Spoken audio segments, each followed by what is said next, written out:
ਆਪ ਸਾਰਿਆਂ ਨੂੰ ਸਤਿ ਸ੍ਰੀ ਅਕਾਲ ਜੀ। ਸਾਡੇ ਚੈਨਲ ਤੇ ਆਪ ਸਭ ਦਾ ਸਵਾਗਤ ਹੈ। ਅੱਜ ਆਪਾਂ ਕੁਝ ਖਾਸ ਗੱਲਾਂ ਬਾਤਾਂ ਕਰਨੀਆਂ ਨੇ। ਇਹ ਐ ਨਹੀਂ ਹੈ ਕਿ ਆਪਾਂ ਕੋਈ ਪ੍ਰਵਚਨ ਕਰਨੇ ਨੇ ਜਾਂ ਕੋਈ ਸਿੱਖਿਆ ਦੇਣੀ ਹੈ ਜਾਂ ਕੋਈ ਬਹੁਤ ਗਿਆਨਵਾਨ ਹਾਂ, ਕਿਉਂਕਿ ਗਿਆਨ ਆਪਣੇ ਜੋਗਾ ਸਾਰਿਆਂ ਕੋਲ ਹੀ ਹੁੰਦਾ। ਆਪਣੇ ਮਤਲਬ ਜੋਗਾ ਗਿਆਨ ਸਭ ਕੋਲੇ ਹੁੰਦਾ, ਪਰ ਕਈ ਵਾਰੀ ਸਾਨੂੰ ਇਹ ਹੋ ਜਾਂਦਾ ਕਿ ਮੈਂ ਬਹੁਤ ਵੱਡਾ ਗਿਆਨੀ ਹਾਂ ਅਤੇ ਅਸੀਂ ਜਿੱਥੇ ਵੀ ਮੌਕਾ ਮਿਲਦਾ ਆਪਣਾ ਗਿਆਨ ਦੂਜਿਆਂ ਨੂੰ ਦੱਸਣ ਲੱਗ ਜਾਂਦੇ ਹਾਂ ਕਿ ਸ਼ਾਇਦ ਉਹਨਾਂ ਨੂੰ ਗਿਆਨ ਘੱਟ ਹੈ ਅਤੇ ਮੈਨੂੰ ਵੱਧ ਹੈ। ਗਿਆਨ ਦਾ ਹੀ ਹੰਕਾਰ ਹੋ ਜਾਂਦਾ ਸੀ। ਇੱਕ ਬੱਚੇ ਦੀ ਕਹਾਣੀ ਯਾਦ ਆਉਂਦੀ ਹੈ। ਇੱਕ ਮਹਾਤਮਾ ਜਿਹਨੂੰ ਆਪਣੇ ਗਿਆਨ ਦਾ ਬੜਾ ਵੱਡਾ ਭਰਮ ਸੀ ਕਿ ਮੈਨੂੰ ਬਹੁਤ ਗਿਆਨ ਹੈ, ਤਾਂ ਉਹ ਕੀ ਕਰਦਾ ਸੀ, ਜਦੋਂ ਵੀ ਕੋਈ ਉਹਨੂੰ ਮਿਲਦਾ ਸੀ ਉਹਦੇ 'ਤੇ ਆਪਣਾ ਗਿਆਨ ਵਰਤਣਾ ਸ਼ੁਰੂ ਕਰ ਦਿੰਦਾ ਸੀ। ਗਿਆਨ ਜਿਹਨੂੰ ਆਪਾਂ ਆਮ ਪੰਜਾਬੀ ਵਿੱਚ ਕਹਿੰਦੇ ਗਿਆਨ ਘੋਟਣਾ। ਉਹਨੂੰ ਇੱਕ ਬੱਚਾ ਇੱਕ ਦਿਨ ਮਿਲਿਆ। ਬੱਚੇ ਦੇ ਘਰ ਦੇ ਨਾਲ ਹੀ ਮੰਦਰ ਸੀ। ਉਹ ਘਰੋਂ ਜੋ ਹੈ ਜੋਤ ਜਗਾ ਕੇ, ਦੀਵਾ ਜਗਾ ਕੇ ਚੱਲਿਆ ਸੀ ਕਿ ਮੰਦਰ ਵਿੱਚ ਰੱਖ ਕੇ ਆਉਣਾ। ਤਾਂ ਮਹਾਤਮਾ ਨੂੰ ਬੱਚਾ ਮਿਲਿਆ ਤਾਂ ਇੱਕਦਮ ਉਹਦੇ ਦਿਮਾਗ ਵਿੱਚ ਉਹੀ ਗਿਆਨ ਵਾਲਾ ਕੀੜਾ ਚੱਲਿਆ ਕਿ ਇਸ ਬੱਚੇ ਨੂੰ ਗਿਆਨ ਸੁਣਾਉਂਦੇ ਆ। ਤਾਂ ਉਹ ਬੱਚੇ ਦੇ ਕੋਲ ਜਾ ਕੇ ਕਹਿੰਦਾ, ਬੱਚਾ ਕਹਿੰਦਾ ਤੈਨੂੰ ਪਤਾ ਇਹ ਰੋਸ਼ਨੀ ਕਿੱਥੋਂ ਆਈ ਹੈ? ਬੱਚੇ ਨੇ 2 ਸਕਿੰਟ ਲਈ ਸੋਚਿਆ ਅਤੇ ਉਹ ਦੀਵੇ 'ਤੇ ਫੂਕ ਮਾਰ ਦਿੱਤੀ। ਕਹਿੰਦਾ ਮਹਾਤਮਾ ਜੀ ਤੁਸੀਂ ਪਹਿਲਾਂ ਮੈਨੂੰ ਦੱਸੋ ਆਹ ਰੋਸ਼ਨੀ ਗਈ ਕਿੱਥੇ? ਹੁਣ ਮਹਾਤਮਾ ਚੱਕਰਾਂ ਵਿੱਚ ਪੈ ਗਿਆ ਵੀ ਆਹ ਕੀ ਗੱਲ ਸੁਣਾਤੀ ਇਹਨੇ। ਇਹ ਗੱਲ ਕਰਨ ਤੋਂ ਮੇਰਾ ਭਾਵ ਹੈ ਕਿ ਗਿਆਨ ਕਿਤੋਂ ਵੀ ਸਾਨੂੰ ਮਿਲ ਜਾਂਦਾ, ਜਿਹਨੂੰ ਅਸੀਂ ਸਮਝਦੇ ਹਾਂ ਕਿ ਇਹਨੂੰ ਕੋਈ ਪਤਾ ਨਹੀਂ, ਉਹ ਤੋਂ ਵੀ ਅਸੀਂ ਕੋਈ ਗੱਲ ਸਿੱਖਣ ਵਾਲੀ ਜਾਣ ਸਕਦੇ ਹਾਂ। ਇੱਕ ਚੋਰ ਤੋਂ ਵੀ ਅਸੀਂ ਸਿੱਖ ਸਕਦੇ ਹਾਂ, ਇੱਕ ਜੇਬ ਕਤਰੇ ਤੋਂ ਵੀ ਸਿੱਖ ਸਕਦੇ ਹਾਂ ਜੇਬਾਂ ਕਿਵੇਂ ਕੱਟਦਾ, ਤਾਂ ਜੋ ਅਸੀਂ ਬਚ ਜਾਈਏ ਉਹ ਤੋਂ ਸਿੱਖ ਕੇ ਕਿ ਇਸ ਤਰੀਕੇ ਨਾਲ ਜੇਬਾਂ ਕੱਟ ਹੁੰਦੀਆਂ ਨੇ। ਸੋ ਆਪਾਂ ਇਹ ਗਿਆਨ ਦੀ ਗੱਲਾਂ ਦੀ ਸਾਂਝ ਪਾਉਣੀ ਹੈ, ਕੋਈ ਕਿਸੇ ਨੂੰ ਪ੍ਰਵਚਨ ਨਹੀਂ ਦੇਣੇ। ਆਪਾਂ ਸਮਝਣਾ ਹੀ ਹੈ ਕਿ ਤਾਂ ਜੋ ਗੱਲਾਂ ਬਾਤਾਂ ਕਰਕੇ ਆਪਣਾ ਗਿਆਨ ਅੱਗੇ ਵਧੇ, ਕਿਉਂਕਿ ਗੁਰੂ ਨਾਨਕ ਪਾਤਸ਼ਾਹ ਨੇ ਕਿਹਾ ਹੈ ਕਿ ਜਬ ਲਗ ਦੁਨੀਆ ਰਹੀ ਹੈ ਨਾਨਕ, ਕਿਛ ਸੁਣੀਏ ਕਿਛ ਕਹੀਏ। ਕਹਿੰਦੇ ਪਹਿਲਾਂ ਸੁਣੋ, ਕੁਛ ਨਾ ਕੁਛ ਸੁਣੋ ਜ਼ਰੂਰ, ਸੁਣਨ ਨਾਲ ਗਿਆਨ ਵੱਧਦਾ ਅਤੇ ਕੁਛ ਕਹੀਏ ਵੀ, ਫਿਰ ਉਹਦੇ ਨਾਲ ਹੋਰਾਂ ਨਾਲ ਸਾਡੇ ਵਿਚਾਰਾਂ ਦੀ ਸਾਂਝ ਪੈਂਦੀ ਹੈ। ਸੋ ਅੱਜ ਆਪਾਂ ਇਸ ਤਰ੍ਹਾਂ ਦੀ ਕੁਛ ਵਿਚਾਰਾਂ ਕਰਾਂਗੇ ਜਿਨ੍ਹਾਂ ਨਾਲ ਆਪਣਾ ਕੁਛ ਨਾ ਕੁਛ ਗਿਆਨ ਵਿੱਚ ਵਾਧਾ ਹੋਵੇਗਾ, ਜਾਣਕਾਰੀ ਵਿੱਚ ਵਾਧਾ ਹੋਵੇਗਾ ਅਤੇ ਲਗਾਤਾਰ ਆਪਾਂ ਕਿਸੇ ਨਾ ਕਿਸੇ ਵਿਸ਼ੇ 'ਤੇ ਗੱਲਬਾਤ ਕਰਦੇ ਰਿਹਾ ਕਰਾਂਗੇ। ਅੱਜ ਕੱਲ੍ਹ ਕੀ ਹੋ ਰਿਹਾ ਹੈ, ਸੋਸ਼ਲ ਮੀਡੀਆ 'ਤੇ ਬੜਾ ਕੁਛ ਚੱਲ ਰਿਹਾ ਹੈ। ਪੰਥ ਦੁਬਿਧਾ ਵਿੱਚ ਹੈ। ਦੁਬਿਧਾ ਵਿੱਚ ਬੰਦਾ ਹੁੰਦਾ ਕਦੋਂ ਹੈ? ਜਦੋਂ ਉਹ 2 ਪਾਸੇ ਦੇ ਵਿਚਾਰ ਉਹਦੇ ਵਿੱਚ ਆ ਜਾਣ ਕਿ ਆਹ ਸਹੀ ਹੈ ਜਾਂ ਆਹ ਸਹੀ ਹੈ। ਅਤੇ ਇਹ ਸਮੱਸਿਆ ਅੱਜ ਕੱਲ੍ਹ ਸਾਨੂੰ ਧਰਮ ਦੇ ਮਾਮਲਿਆਂ ਵਿੱਚ ਬਹੁਤ ਵੱਡੀ ਖੜੀ ਹੋਈ ਹੈ। ਆਮ ਤੌਰ 'ਤੇ ਕਿਹਾ ਜਾਂਦਾ ਹੈ ਕਿ ਪੰਥ ਦੁਬਿਧਾ ਵਿੱਚ ਹੈ। ਧਰਮ ਦੇ ਨਾਂ 'ਤੇ ਦੁਬਿਧਾ ਦਾ ਰੌਲਾ ਪਾ ਕੇ ਸਾਨੂੰ ਆਪਸ ਵਿੱਚ ਲੜਾਇਆ ਜਾਂਦਾ ਹੈ ਅਤੇ ਆਮ ਲੋਕ ਕਿਉਂਕਿ ਇਸ ਪਾਸਿਓਂ ਕੋਰੇ ਨੇ, ਉਹਨਾਂ ਨੂੰ ਪਤਾ ਨਹੀਂ ਕਿ ਧਰਮ ਦਾ ਮਤਲਬ ਅਸਲ ਵਿੱਚ ਹੈ ਕੀ। ਉਹ ਆਪਸ ਵਿੱਚ ਇਸੇ ਚੀਜ਼ ਤੋਂ ਝਗੜੇ ਸਾਡੇ ਹੁੰਦੇ ਰਹਿੰਦੇ ਨੇ ਕਿ ਉਹਨੇ ਇਹ ਕਹਿ ਦਿੱਤਾ, ਉਹਨੇ ਇਹ ਕਹਿ ਦਿੱਤਾ।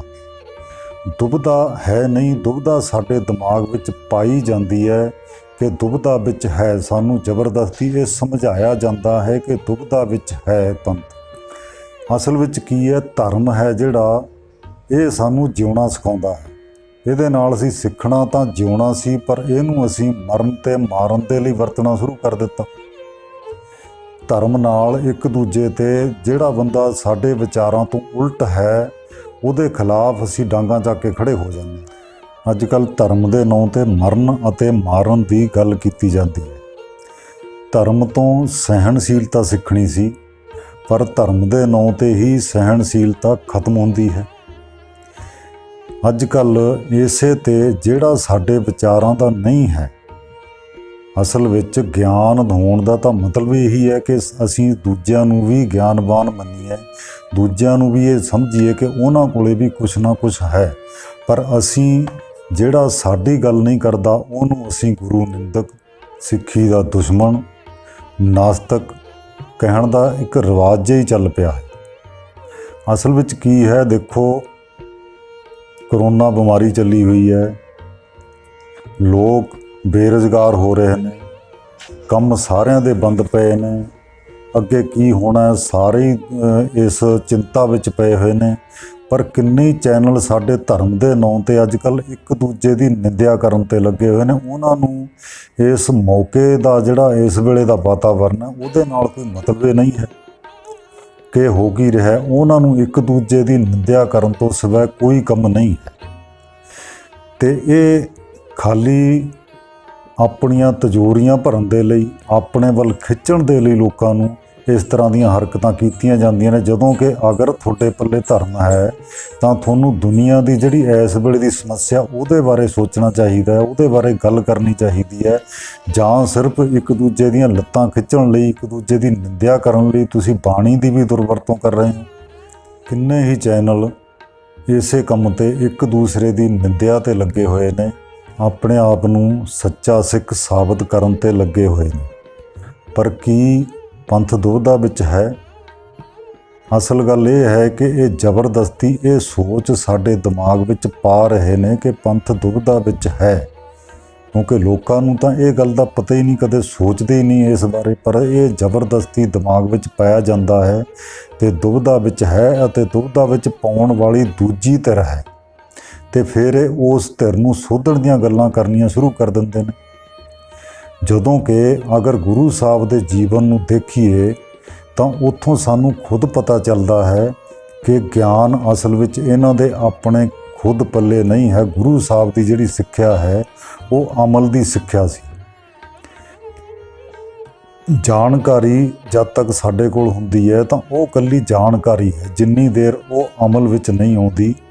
ਜਦੋਂ ਜਾਣਕਾਰੀ ਤੇ ਅਮਲ ਹੁੰਦਾ ਉਦੋਂ ਉਹ ਗਿਆਨ ਦਾ ਰੂਪ ਲੈਂਦੀ ਹੈ, ਅਤੇ ਜਦੋਂ ਤੱਕ ਅਮਲ ਨਹੀਂ ਹੈ ਤਾਂ ਸਿਰਫ ਜਾਣਕਾਰੀ ਹੈ। ਜਾਣਕਾਰੀ ਇਕੱਲੀ ਸਾਨੂੰ ਕੁਝ ਵੀ ਨਹੀਂ ਕਰਦੀ ਜਦੋਂ ਉਹਦੇ 'ਤੇ ਅਸੀਂ ਕੰਮ ਨਹੀਂ ਕਰਦੇ।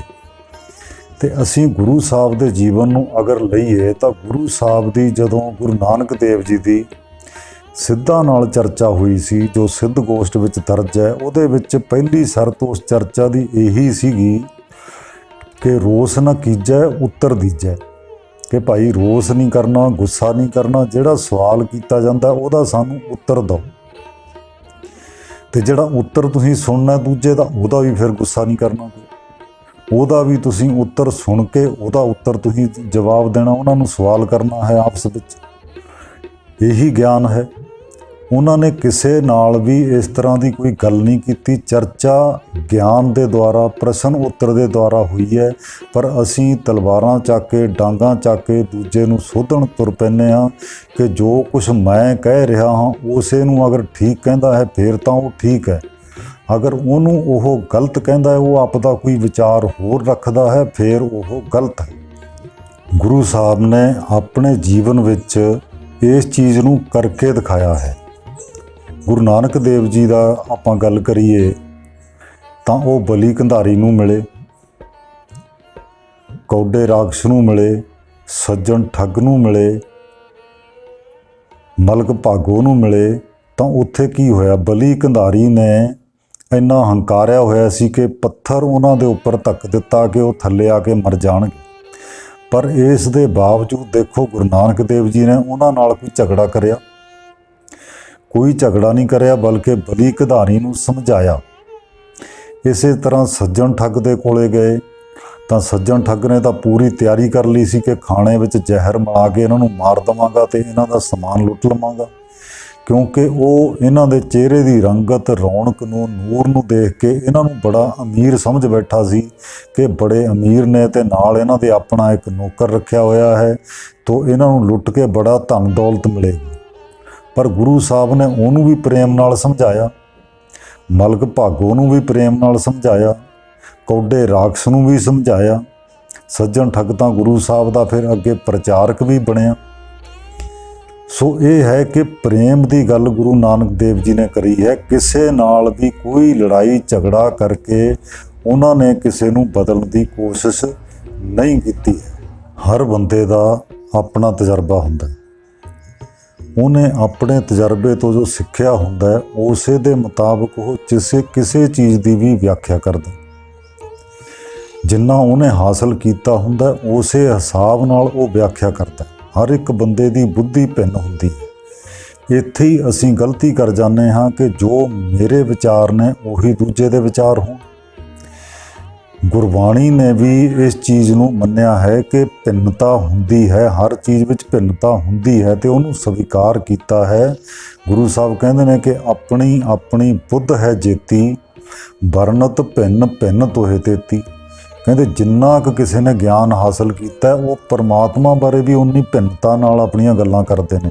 ਦੇਖੋ ਪਰਮਾਤਮਾ ਦੇ ਕਿੰਨੇ ਨਾਂ ਰੱਖੇ ਹੋਏ ਨੇ, ਹਰ ਦੇਸ਼ ਵਿੱਚ, ਹਰ ਏਰੀਏ ਵਿੱਚ, ਹਰ ਖੇਤਰ ਵਿੱਚ ਆਪਣਾ ਆਪਣਾ ਨਾਂ ਰੱਬ ਦਾ ਸਭ ਨੇ ਰੱਖਿਆ ਹੋਇਆ। ਰੱਬ ਦੇ ਨਾਵਾਂ ਵਿੱਚ ਵੀ ਭਿੰਨਤਾ ਹੈ, ਹਰ ਕੰਮ ਵਿੱਚ ਭਿੰਨਤਾ ਹੈ। ਹੁਣ ਅਗਰ ਇਹ ਸਾਰਾ ਕੁਝ ਇੱਕ ਹੀ ਹੋ ਜਾਵੇ ਤਾਂ ਕਿੰਨੀ ਸਮੱਸਿਆ ਹੋਵੇਗੀ। ਅਤੇ ਜਿਹੜੀ ਭਿੰਨਤਾ ਹੈ ਇਹਦੇ ਵਿੱਚ ਵੀ ਖੂਬਸੂਰਤੀ ਹੈ। ਵਿਚਾਰ, ਸ਼ਕਲ, ਮੌਸਮ, ਰੰਗ, ਦੁਨੀਆ ਦੇ ਵਿੱਚ ਕਿੰਨੀਆਂ ਚੀਜ਼ਾਂ ਨੇ, ਇਹ ਸਾਰੀਆਂ ਅਲੱਗ-ਅਲੱਗ ਨੇ। ਹੁਣ ਜ਼ਰਾ ਸੋਚੀਏ, ਅਗਰ ਸ਼ਕਲਾਂ ਇੱਕੋ ਜਿਹੀਆਂ ਹੋਣ ਤਾਂ ਕਿੰਨੀ ਸਮੱਸਿਆ ਹੋ ਜਾਵੇਗੀ, ਕੋਈ ਪਛਾਣ ਹੀ ਨਹੀਂ ਆਏਗਾ ਕੌਣ ਹੈ। ਇਸੇ ਤਰ੍ਹਾਂ ਅਗਰ ਵਿਚਾਰ ਇੱਕੋ ਜਿਹੇ ਹੋ ਜਾਣ ਤਾਂ ਸਾਰੇ ਬੰਦੇ ਇੱਕ ਹੀ ਕੰਮ ਕਰਨਗੇ। ਖੇਤੀ ਪਸੰਦ ਕਰਨਗੇ ਤਾਂ ਖੇਤੀ ਹੀ ਕਰਨਗੇ, ਦੁਕਾਨਦਾਰੀ ਬਿਜ਼ਨਸ ਪਸੰਦ ਕਰਨਗੇ ਤਾਂ ਬਿਜ਼ਨਸ ਹੀ ਕਰਨਗੇ। ਅਗਰ ਨੌਕਰੀ ਦਾ ਵਿਚਾਰ ਹੋ ਜਾਵੇ ਤਾਂ ਸਾਰੇ ਨੌਕਰੀ ਕਰਨਗੇ, ਤਾਂ ਬਾਕੀ ਕੰਮ ਕੌਣ ਕਰੇਗਾ। ਇਸ ਕਰਕੇ ਕੁਦਰਤ ਨੇ ਸਾਰਿਆਂ ਦੇ ਦਿਮਾਗ ਦੇ ਵਿੱਚ, ਸੋਚ ਦੇ ਵਿੱਚ ਵੀ ਭਿੰਨਤਾ ਲਿਆਂਦੀ ਹੈ। ਇਹ ਭਿੰਨਤਾ ਹੀ ਇਸ ਸੰਸਾਰ ਨੂੰ ਸੋਹਣਾ ਬਣਾਉਂਦੀ ਹੈ। ਦੂਜੇ ਪਾਸੇ ਆਪਾਂ ਦੇਖੀਏ ਕਿ ਜਿੰਨੀ ਕਿਸੇ ਨੇ ਜਾਣਕਾਰੀ ਹਾਸਲ ਕੀਤੀ, ਹੁਣ ਇੱਕ ਕਹਾਣੀ ਸੁਣਾਉਂਦੇ ਹੁੰਦੇ ਨੇ ਕਿ ਇੱਕ ਬੰਦਾ ਗਿਆ, ਉਹਨੇ ਆ ਕੇ ਦੱਸਿਆ ਆਪਦੇ ਪਿੰਡ ਵਿੱਚ ਕਿ ਮੈਂ ਦੁਬਈ ਗਿਆ ਸੀ, ਸਮੁੰਦਰ ਦੇਖ ਆਇਆ। ਤਾਂ ਉਹ ਲੋਕ ਪੁੱਛਣ ਲੱਗੇ ਵੀ ਕੀ ਦੇਖਿਆ, ਸਮੁੰਦਰ ਕਿਹੋ ਜਿਹਾ। ਉਹ ਕਹਿੰਦਾ ਬੜਾ ਵਧੀਆ, ਬੜੀ ਦੂਰ ਤੱਕ ਪਾਣੀ ਹੈ, ਨੀਲਾ ਪਾਣੀ ਹੈ, ਬਿਲਕੁਲ ਸਾਫ਼ ਸ਼ਾਂਤ ਪਾਣੀ ਖੜਾ। ਥੋੜ੍ਹੇ ਦਿਨਾਂ ਬਾਅਦ ਇੱਕ ਬੰਦਾ ਹੋਰ ਆਇਆ, ਉਹ ਕਹਿੰਦਾ ਮੈਂ ਵੀ ਜਾ ਕੇ ਆਇਆ, ਮੈਂ ਸਮੁੰਦਰ ਦੇਖ ਕੇ ਆਇਆ। ਉਹ ਕਹਿੰਦੇ ਕਿਹਾ ਜਿਹਾ। ਉਹ ਕਹਿੰਦਾ ਵਿੱਚ ਵੱਡੇ ਵੱਡੇ ਜਹਾਜ਼ ਫਿਰਦੇ ਨੇ, 20-20 ਫੁੱਟ ਉੱਚੀਆਂ ਲਹਿਰਾਂ ਉੱਠਦੀਆਂ ਨੇ। ਤਾਂ ਉਹਨਾਂ ਨੇ ਸੋਚਿਆ ਵੀ ਇਹਨਾਂ ਵਿੱਚੋਂ ਇੱਕ ਬੰਦਾ ਝੂਠ ਬੋਲਦਾ। ਜਦ ਨੂੰ ਇੱਕ ਤੀਜਾ ਬੰਦਾ ਹੀ ਮਿਲ ਗਿਆ, ਜਿਹੜਾ ਕੋਈ ਇਸ ਤਰ੍ਹਾਂ ਦੇ ਕੰਮ ਵਿੱਚ ਲੱਗਿਆ ਸੀ, ਗੋਤਾਖੋਰ ਸੀ, ਜਿਹੜੇ ਸਮੁੰਦਰ ਦੇ ਥੱਲੇ ਜਾ ਕੇ ਖੋਜ ਕਰਦੇ ਸੀ। ਉਹ ਕਹਿੰਦਾ ਵੀ ਸਮੁੰਦਰ ਵਿੱਚ ਤਾਂ ਹੀਰੇ ਮੋਤੀ, ਉੱਥੋਂ ਤੇਲ ਵੀ ਨਿਕਲਦਾ। ਉਹ ਕਹਿੰਦੇ ਇਹ ਸਭ ਤੋਂ ਵੱਡਾ ਗੱਪ ਮਾਰ ਰਿਹਾ ਵੀ 3 ਬੰਦੇ 3 ਗੱਲਾਂ ਦੱਸਦੇ ਨੇ, ਜਦੋਂ ਕਿ ਉਹ ਤਿੰਨੇ ਸੱਚੇ ਸੀ। ਪਹਿਲਾ ਜਿੱਦਣ ਗਿਆ ਸੀ ਹਵਾ ਬੰਦ ਸੀ, ਸ਼ਾਂਤ ਮੌਸਮ ਸੀ, ਸਮੁੰਦਰ ਦਾ ਪਾਣੀ ਟਿਕਿਆ ਹੋਇਆ ਸੀ। ਉਹਨੇ ਓਨਾ ਕਿ ਉਹਦੇ ਕੋਲ ਟਾਈਮ ਸੀ, 5-7 ਮਿੰਟ ਉਹ ਗਿਆ ਕਿਨਾਰੇ ਤੇ ਦੇਖਿਆ ਤੇ ਮੁੜਿਆ ਆਇਆ, ਉਹੀ ਉਹਨੇ ਦੱਸਤਾ। ਉਸ ਤੋਂ ਬਾਅਦ ਵਾਲਾ ਜੋ ਗਿਆ, ਉਸ ਦਿਨ ਹਵਾ ਚੱਲ ਰਹੀ ਸੀ, ਬਹੁਤ ਲਹਿਰਾਂ ਉੱਠ ਰਹੀਆਂ ਸੀ, ਸਮੁੰਦਰੀ ਜਹਾਜ਼ਾਂ ਦੀ ਬੰਦਰਗਾਹ ਤੇ ਚਲਿਆ ਗਿਆ, ਉਹ ਵੀ ਦੇਖ ਲਏ, ਉਹਨੇ ਉਹ ਦੱਸਤਾ। ਤੀਜਾ ਜਿਹੜਾ ਸਮੁੰਦਰ ਦੇ ਵਿੱਚ ਉਤਰ ਕੇ ਜਾਂਦਾ ਸੀ, ਉਹਨੇ ਜੋ ਉੱਥੇ ਦੇਖਿਆ ਉਹਨੇ ਉਹ ਦੱਸਤਾ। ਸੱਚੇ ਤਿੰਨੋਂ ਹੀ ਨੇ।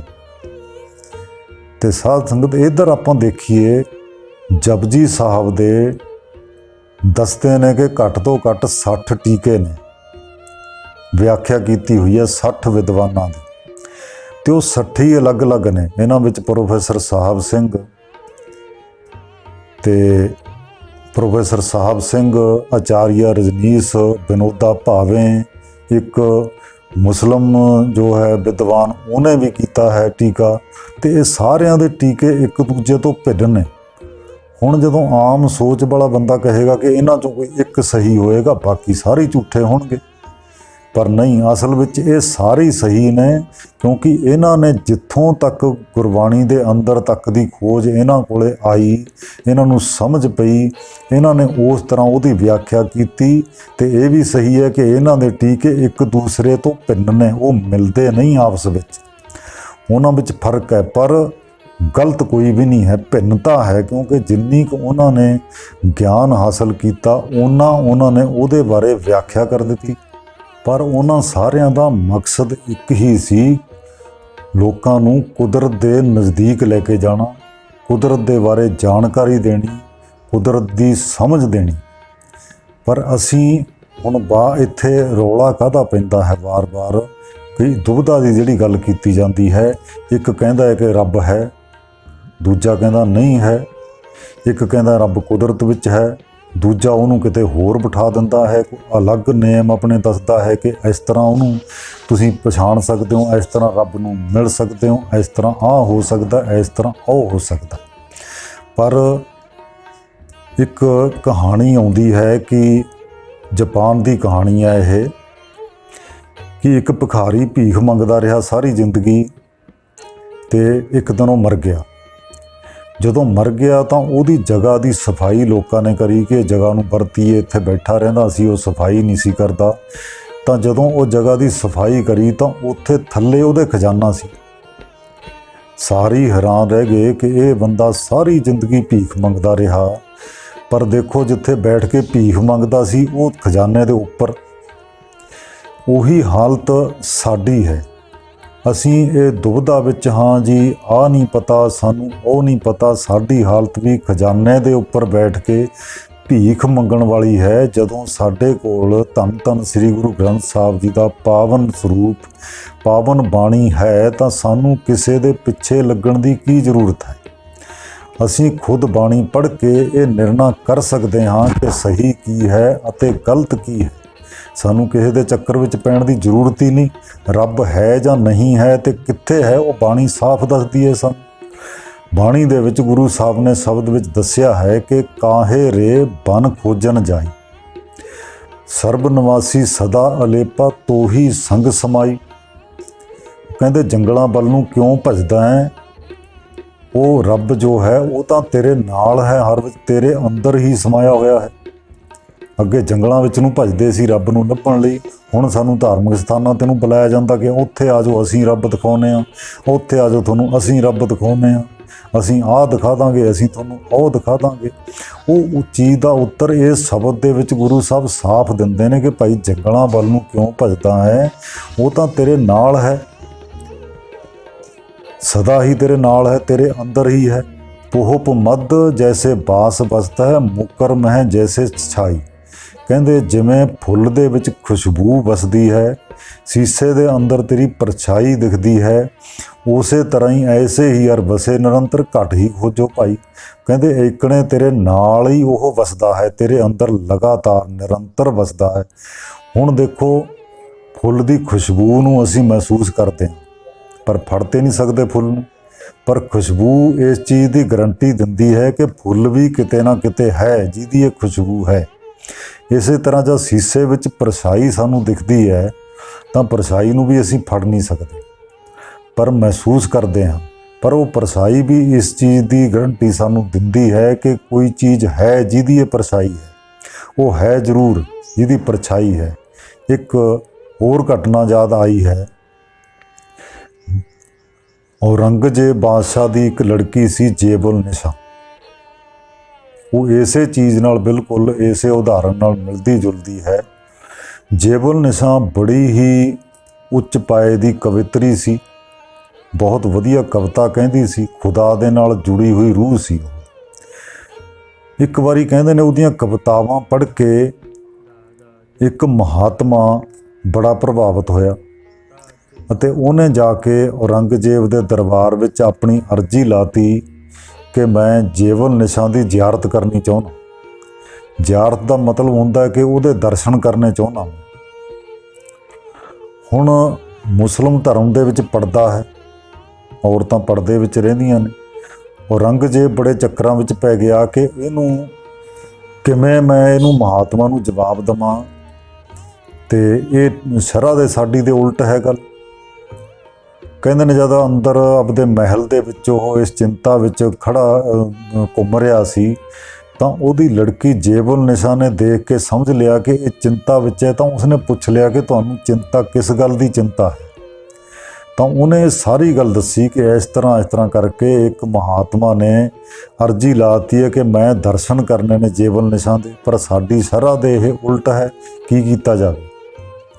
ਤਾਂ ਜੇਬੁਲ ਨਿਸ਼ਾ ਨੇ ਕਹਿੰਦੇ ਉਸੇ ਵੇਲੇ ਪਰਚੀ 'ਤੇ ਕੁਝ ਲਿਖਿਆ ਤੇ ਔਰੰਗਜ਼ੇਬ ਨੂੰ ਦੇ ਦਿੱਤਾ ਕਿ ਇਹ ਉਹ ਮਹਾਤਮਾ ਜਦੋਂ ਆਵੇ ਉਹਨੂੰ ਦੇ ਦਿਓ, ਉਹ ਇਹਨੂੰ ਪੜ੍ਹ ਕੇ ਚੁੱਪ ਕਰਕੇ ਚਲਿਆ ਜਾਵੇਗਾ, ਕਿਸੇ ਦਰਸ਼ਨਾਂ ਦੀ ਗੱਲ ਨਹੀਂ ਕਰੇਗਾ। ਉਹਨੇ ਉਹਦੇ ਤੇ ਇੱਕ ਸ਼ੇਰ ਲਿਖਿਆ ਸੀ। ਉਹ ਸ਼ੇਰ ਦਾ ਮਤਲਬ ਕੀ ਸੀ? ਉਹ ਕਹਿੰਦੇ ਜਦੋਂ ਆਇਆ ਉਹ ਤਾਂ ਉਹਨੂੰ ਉਹ ਪਰਚੀ ਦੇ ਦਿੱਤੀ। ਉਹਨੇ ਪਰਚੀ ਪੜ੍ਹੀ ਤੇ ਉਹ ਧੰਨਵਾਦ ਕਰਕੇ ਚੁੱਪ ਕਰਕੇ ਵਾਪਸ ਚਲਿਆ ਗਿਆ। ਹੁਣ ਉਹ ਸ਼ੇਰ ਤੇ ਜੇਬਲ ਨਿਸ਼ਾਨ ਨੇ ਲਿਖਿਆ ਕੀ ਸੀ? ਉਹਨੇ ਉਹਦੇ ਕਾਗਜ਼ ਦੇ ਵਿੱਚ ਜਿਹੜਾ ਸ਼ੇਰ ਲਿਖਿਆ ਸੀ ਉਹਦਾ ਮਤਲਬ ਇਹ ਸੀ ਕਿ ਦੋ ਰਾਹੀ ਤੁਰੇ ਜਾਂਦੇ ਨੇ, ਬੜੀ ਉੱਚੀ ਕੰਧ ਹੈ ਰਾਹ ਦੇ ਦੋਨੇ ਪਾਸੇ। ਇੱਕ ਬੰਦੇ ਨੇ ਕਿਹਾ ਕਿ ਇੱਥੇ ਕਿਤੇ ਗੁਲਾਬ ਦੇ ਫੁੱਲ ਨੇ। ਉਹ ਕਹਿੰਦਾ ਗੁਲਾਬ ਦੇ ਫੁੱਲ ਕਿਤੇ ਦਿਖਦੇ ਤਾਂ ਹੈ ਨਹੀਂ। ਉਹ ਕਹਿੰਦਾ ਦੇਖ ਖੁਸ਼ਬੂ ਆ ਰਹੀ ਹੈ, ਗੁਲਾਬ ਦੇ ਫੁੱਲ ਨੇ ਇੱਥੇ। ਤਾਂ ਦੂਜੇ ਨੇ ਕਿਹਾ ਕਿ ਇੱਥੇ ਚਮੇਲੀ ਦੇ ਵੀ ਫੁੱਲ ਨੇ, ਦਿਖਦੇ ਉਹ ਵੀ ਨਹੀਂ। ਕਹਿੰਦਾ ਪਰ ਖੁਸ਼ਬੂ ਆ ਰਹੀ ਹੈ, ਚਮੇਲੀ ਹੈਗੀ ਹੈ ਇੱਥੇ ਕਿਤੇ। ਕਿਉਂਕਿ ਦੋਨੇ ਪਾਸੇ ਕੰਧਾਂ ਸੀ, ਕੰਧਾਂ ਦੇ ਓਹਲੇ ਬਾਗ ਸੀ ਜਿਹਦੇ ਵਿੱਚ ਗੁਲਾਬ ਦੇ ਅਤੇ ਚਮੇਲੀ ਦੇ ਫੁੱਲ ਸੀ। ਤਾਂ ਉਹ ਜੇਬਲ ਨਿਸ਼ਾਨ ਦੇ ਸ਼ੇਰ ਦਾ ਪੂਰਾ ਮਤਲਬ ਇਹ ਸੀ ਕਿ ਦੇਖੋ ਉਹ ਕੰਧਾਂ ਦੇ ਓਹਲੇ ਜਿਹੜੀ ਫੁੱਲ ਸੀਗੇ ਉਹਨਾਂ ਦੀ ਖੁਸ਼ਬੂ ਸੁੰਘ ਕੇ ਉਹਨਾਂ ਯਾਤਰੂਆਂ ਨੇ ਸਮਝ ਲਿਆ ਕਿ ਇੱਥੇ ਗੁਲਾਬ ਅਤੇ ਚਮੇਲੀ ਹੈ। ਉਹਨਾਂ ਨੇ ਗੁਲਾਬ ਅਤੇ ਚਮੇਲੀ ਉਹਨਾਂ ਦੀ ਨਿਗਾਹ ਦੇ ਸਾਹਮਣੇ ਆ ਗਈ ਹੈ। ਤੇ ਹੁਣ ਜੇ ਤੈਨੂੰ ਮੇਰੀ ਕਵਿਤਾ ਪੜ੍ਹ ਕੇ ਉਹਦੇ ਵਿੱਚੋਂ ਮੇਰੇ ਦਰਸ਼ਨ ਨਹੀਂ ਹੋਏ ਤਾਂ ਫਿਰ ਮੇਰੇ ਦਰਸ਼ਨ ਕਰਕੇ ਵੀ ਤੈਨੂੰ ਕੁਛ ਨਹੀਂ ਹਾਸਲ ਹੋਣਾ। ਤੂੰ ਮੇਰੀ ਕਵਿਤਾ ਪੜ੍ਹ ਲਈ ਹੈ, ਉਹੀ ਮੇਰਾ ਸਭ ਕੁਛ ਹੈ। ਮੈਂ ਕੀ ਹਾਂ? ਮੈਂ ਤਾਂ ਹੱਡ ਮਾਸ ਦਾ ਪਿੰਜਰ ਹਾਂ ਇੱਕ। ਉਹ ਕਹਿੰਦੇ ਉਹਦੀ ਗੱਲ ਸਾਰੀ ਸਮਝ ਵਿੱਚ ਆ ਗਈ ਕਿ ਜੋ ਦਰਸ਼ਨ ਨੇ ਉਹਦੇ ਗਿਆਨ ਦੇ ਨੇ। ਉਹ ਪਰਚੀ ਪੜ੍ਹ ਕੇ ਉਹ ਮਹਾਤਮਾ ਉਸੇ ਵੇਲੇ ਚਲਿਆ ਗਿਆ ਤੇ ਔਰੰਗਜ਼ੇਬ ਦਾ ਉਹਨੇ ਧੰਨਵਾਦ ਕੀਤਾ। ਸੋ ਪਰਮਾਤਮਾ ਸਭ ਜਗ੍ਹਾ ਹੈ, ਉਹਦੇ ਤੇ ਬਹਿਸ ਕਰਨ ਦੀ ਜ਼ਰੂਰਤ ਨਹੀਂ ਹੈ। ਇਹ ਸਿੱਖਿਆ ਸਾਨੂੰ ਗੁਰਬਾਣੀ ਦਿੰਦੀ ਹੈ ਤੇ ਅਸੀਂ ਕਿਸੇ ਦੇ ਮਗਰ ਲੱਗਣ ਤੋਂ ਬਿਨਾਂ ਖੁਦ ਕਿਉਂ ਨਹੀਂ ਪੜ੍ਹ ਲੈਂਦੇ। ਸੋ ਇਸ ਪਾਸੇ ਅਸੀਂ ਧਿਆਨ ਦਈਏ ਕਿ ਅਸੀਂ ਖੁਦ ਸ੍ਰੀ ਗੁਰੂ ਗ੍ਰੰਥ ਸਾਹਿਬ ਜੀ ਦਾ ਪਾਠ ਆਪਣੇ ਆਪ ਕਰਕੇ ਉਸ ਗਿਆਨ ਨੂੰ ਹਾਸਲ ਕਰੀਏ। ਇਹਨਾਂ ਸਾਰੀਆਂ ਚੀਜ਼ਾਂ ਦਾ ਗਿਆਨ ਹਾਸਲ ਕਰੀਏ, ਸਮਝ ਹਾਸਲ ਕਰੀਏ ਤੇ ਫਿਰ ਦੁਬਿਧਾ ਕਿੱਥੇ ਰਹਿ ਜਾਵੇਗੀ। ਦੁਬਿਧਾ ਵਿੱਚ ਤਾਂ ਉਹ ਲੋਕ ਪਾਉਂਦੇ ਨੇ ਜਿਨ੍ਹਾਂ ਨੇ ਧਰਮ ਨੂੰ ਆਪਣਾ ਧੱਦਾ ਬਣਾ ਲਿਆ ਤੇ ਉਹ ਧੰਦੇ ਦੇ ਕਰਕੇ ਹੀ ਸਾਡੇ ਦਿਮਾਗ ਦੇ ਵਿੱਚ ਇਹ ਗੱਲ ਚਾੜਦੇ ਨੇ ਕਿ ਜੀ ਦੁਬਿਧਾ ਵਿੱਚ ਹੈ, ਦੁਬਿਧਾ ਪੈ ਗਈ, ਪੰਥ ਵਿੱਚ ਦੁਬਿਧਾ ਪੈ ਗਈ। ਦੁਬਿਧਾ ਕਿਤੇ ਵੀ ਨਹੀਂ ਹੈ। ਤੁਸੀਂ ਖੁਦ ਗੁਰਬਾਣੀ ਪੜ੍ਹੋ, ਇਹ ਸਾਰੀਆਂ ਗੱਲਾਂ ਦਾ ਚਾਨਣ ਤੁਹਾਨੂੰ ਖੁਦ ਹੋ ਜਾਵੇਗਾ। ਉਹਨਾਂ ਦਾ ਤਾਂ ਧੱਦਾ ਹੈ, ਇਹ ਧੰਦੇ ਕਰਕੇ ਹੀ ਉਹ ਇਸ ਪਾਸੇ ਲਾਉਂਦੇ ਨੇ ਕਿਉਂਕਿ ਉਹਨਾਂ ਦੀਆਂ ਤਿਜੋਰੀਆਂ ਤਾਂ ਹੀ ਭਰਨਗੀਆਂ ਜੇ ਤੁਸੀਂ ਉਹਨਾਂ ਦੇ ਦਰਾਂ ਤੇ ਜਾਓਗੇ, ਉਹਨਾਂ ਅੱਗੇ ਮੱਥੇ ਟੇਕੋਗੇ, ਰੁਪਈਏ ਚੜਾਵੋਗੇ। ਪੈਸਿਆਂ ਨਾਲ ਧਰਮ ਦਾ ਕੋਈ ਸੰਬੰਧ ਨਹੀਂ ਹੁੰਦਾ। ਕੋਈ ਕਹਿੰਦਾ ਰੱਬ ਹੈ, ਕੋਈ ਕਹਿੰਦਾ ਰੱਬ ਨਹੀਂ ਹੈ, ਇਹਦੇ ਨਾਲ ਫਰਕ ਹੀ ਪੈਂਦਾ ਹੈ। ਉਸ ਪਰਮਾਤਮਾ ਦਾ ਇਹਦੇ ਨਾਲ ਕੁਛ ਨਹੀਂ ਘਟਦਾ ਹੈ। ਕੋਈ ਰੱਬ ਨੂੰ ਨਹੀਂ ਮੰਨਦਾ ਤਾਂ ਕਿ ਦੁਨੀਆ ਚੱਲਣੋਂ ਹਟ ਜੂ। ਦੁਨੀਆ ਉਸੇ ਤਰ੍ਹਾਂ ਚੱਲ ਰਹੀ ਹੈ ਤੇ ਇਸੇ ਤਰ੍ਹਾਂ ਚੱਲਦੀ ਰਹਿਣੀ ਹੈ। ਰੱਬ ਨਿਰਵੈਰ ਹੈ, ਉਹ ਕਿਸੇ ਨਾਲ ਵੈਰ ਨਹੀਂ ਰੱਖਦਾ। ਨਾ ਹੀ ਉਹ ਕਹਿੰਦਾ ਹੈ ਕਿ ਮੈਨੂੰ ਮੰਨੋ ਤੇ ਨਾ ਹੀ ਕਹਿੰਦਾ ਨਾ ਮੰਨੋ। ਇਸ ਲਈ ਦੁਬਿਧਾ ਹੈ ਕਿਹੜੀ ਗੱਲ ਦੀ? ਦੁਬਿਧਾ ਕੋਈ ਨਹੀਂ ਹੈ। ਇਹ ਸਾਡੇ ਦਿਮਾਗ ਵਿੱਚ ਭਰੀਆਂ ਜਾਂਦੀਆਂ ਨੇ ਗੱਲਾਂ ਕਿ ਦੁਬਿਧਾ ਹੈ ਤਾਂ ਜੋ ਸਾਨੂੰ ਆਪਣੇ ਵੱਲ ਖਿੱਚ ਕੇ ਆਪਣੇ ਡੇਰਿਆਂ ਵੱਲ ਬੁਲਾ ਕੇ ਆਪਣੀਆਂ ਗੋਲਕਾਂ ਭਰੀਆਂ ਜਾਣ ਅਤੇ ਸਾਡੀ ਨਾ ਸਮਝੀ ਦਾ ਫਾਇਦਾ ਉਠਾਇਆ ਜਾਵੇ। ਇਸ ਕਰਕੇ ਸਾਡੇ ਲਈ ਜ਼ਰੂਰੀ ਹੈ ਕਿ ਅਸੀਂ ਖੁਦ ਬਾਣੀ ਪੜ੍ਹੀਏ। ਬਾਣੀ ਪੜ੍ਹਨ ਨਾਲ ਹੀ, ਖੁਦ ਪੜ੍ਹਨ ਨਾਲ ਹੀ ਸਾਡੇ ਭਰਮ, ਸਾਡੇ ਅੰਧ ਵਿਸ਼ਵਾਸ, ਸਾਡੀਆਂ ਦੁਵਿਧਾਵਾਂ ਇਹ ਦੂਰ ਹੋ ਸਕਦੀਆਂ ਨੇ। ਗੁਰੂ ਸਾਹਿਬ ਨੇ ਸਾਫ਼ ਲਿਖਿਆ ਹੈ ਕਿ ਸਤਿਗੁਰ ਨੂੰ ਸਭ ਕੋ ਵੇਖਦਾ ਜੇਤਾ ਜਗਤ ਸੰਸਾਰ, ਡਿੱਠਿਆਂ ਮੁਕਤ ਨਾ ਹੋਵੇ ਜਿਚਰ ਸ਼ਬਦ ਨਾ ਕਰੇ ਵਿਚਾਰ। ਕਹਿੰਦੇ ਜੇ ਦੇਖਣ ਨਾਲ, ਮੱਥੇ ਟੇਕਣ ਨਾਲ ਇਹ ਭਲਾ ਹੋ ਜਾਂਦਾ ਫਿਰ ਤਾਂ ਸਾਰੀ ਦੁਨੀਆ ਹੀ ਇਹ ਕੰਮ ਕਰ ਰਹੀ ਹੈ। ਪਰ ਕਹਿੰਦੇ ਦੇਖੇ ਤੋਂ ਨਹੀਂ ਹੋਣਾ ਜਿੰਨੀ ਦੇਰ ਤੱਕ ਗੁਰੂ ਦੇ ਸ਼ਬਦ ਦੀ ਵਿਚਾਰ ਨਹੀਂ ਕਰਦੇ। ਜਿਹੜੀ ਸਿੱਖਿਆ ਦਿੱਤੀ ਗਈ ਹੈ ਉਹਨੂੰ ਅਮਲ ਵਿੱਚ ਨਹੀਂ ਲਿਆਉਂਦੇ, ਉਨੀ ਦੇਰ ਤੱਕ ਸਾਡਾ ਭਲਾ ਨਹੀਂ ਹੋਣਾ ਹੈ। ਇਸ ਕਰਕੇ ਆਓ ਖੁਦ ਆਪਣੀ ਬਾਣੀ ਪੜ੍ਹਨ ਦੀ ਕੋਸ਼ਿਸ਼ ਕਰੀਏ ਕਿਉਂਕਿ ਦੁਬਿਧਾ ਵਿੱਚ ਨਾ ਪਈਏ ਇਸ ਦੀ ਵਿੱਚ ਕਿ ਸਾਤੋਂ ਕੋਈ ਗਲਤ ਹੋ ਜਾਵੇਗਾ, ਸਾਤੋਂ ਬਾਣੀ ਗਲਤ ਪੜ੍ਹੀ ਜਾਵੇਗੀ ਤੇ ਇਹ ਫਿਰ ਕੋਈ ਪਾਪ ਹੋ ਜਾਵੇਗਾ। ਬਿਲਕੁਲ ਨਹੀਂ ਹੋਏਗਾ। ਗੁਰੂ ਸਾਹਿਬ ਦਾ ਸਨਮਾਨ ਜੋ ਹੈ ਉਹ ਉਸੇ ਵਿੱਚ ਹੈ ਕਿ ਉਸ ਨੂੰ ਪੜ੍ਹਿਆ ਜਾਵੇ। ਇਹ ਗੁਰੂ ਸਾਹਿਬ ਜੀ, ਗੁਰੂ ਗ੍ਰੰਥ ਸਾਹਿਬ ਜੀ ਦੀ ਬਾਣੀ ਲਿਖੀ ਹੀ ਇਸੇ ਲਈ ਗਈ ਸੀ ਕਿ ਇਹਨੂੰ ਲੋਕ ਪੜ੍ਹਨ। ਇਸ ਲਈ ਨਹੀਂ ਲਿਖੀ ਗਈ ਸੀ ਖਾਲੀ ਮੱਥੇ ਟੇਕੋ, ਪ੍ਰਸ਼ਾਦ ਚੜਾਵੋ ਤੇ ਮੁੜਿਆ। ਜਦੋਂ ਅਸੀਂ ਪੜ੍ਹਾਂਗੇ ਉਦੋਂ ਹੀ ਅਸੀਂ ਸਹੀ ਗੁਰਬਾਣੀ ਦਾ ਲਾਹਾ ਲਵਾਂਗੇ। ਅਗਰ ਤੁਸੀਂ ਭਰਮਾਂ ਤੋਂ, ਵਹਿਮਾਂ ਤੋਂ ਆਪਾਂ ਬਚਣਾ ਹੈ, ਜਿਹੜੇ ਇਹ ਲੋਕ ਅਨੇਕਾਂ ਕਿਸਮ ਦੇ ਚੈਨਲ ਚਲਾ ਕੇ ਸਾਨੂੰ ਭਰਮਾਂ ਵਿੱਚ ਪਿਆ ਹੋਇਆ, ਦੁਬਿਧਾ ਵਿੱਚ ਪਿਆ ਹੋਇਆ ਦੱਸਦੇ ਨੇ, ਉਹਨਾਂ ਤੋਂ ਅਗਰ ਬਚਣਾ ਹੈ ਤਾਂ ਖੁਦ ਬਾਣੀ ਨਾਲ ਜੁੜੀਏ, ਖੁਦ ਸਾਰੇ ਵਹਿਮਾਂ ਨੂੰ ਦੂਰ ਕਰੀਏ, ਆਪਣੇ ਜੀਵਨ ਨੂੰ ਸੋਹਣਾ ਬਣਾਈਏ। ਗੁਰਬਾਣੀ ਸਾਡੇ ਜੀਵਨ ਨੂੰ ਸੋਹਣਾ ਬਣਾਉਣ ਲਈ ਹੈ, ਨਾ ਕਿ ਸਾਨੂੰ ਆਪਸ ਵਿੱਚ ਲੜਾਉਣ ਦੇ ਲਈ। ਸੋ ਇੰਨੀਆਂ ਕੁ ਬੇਨਤੀਆਂ ਅੱਜ ਪ੍ਰਵਾਨ ਕਰਨੀਆਂ ਜੀ। ਫਿਰ ਆਪ ਜੀ ਦੇ ਦਰਸ਼ਨ ਕਰਾਂਗੇ। ਧੰਨਵਾਦ।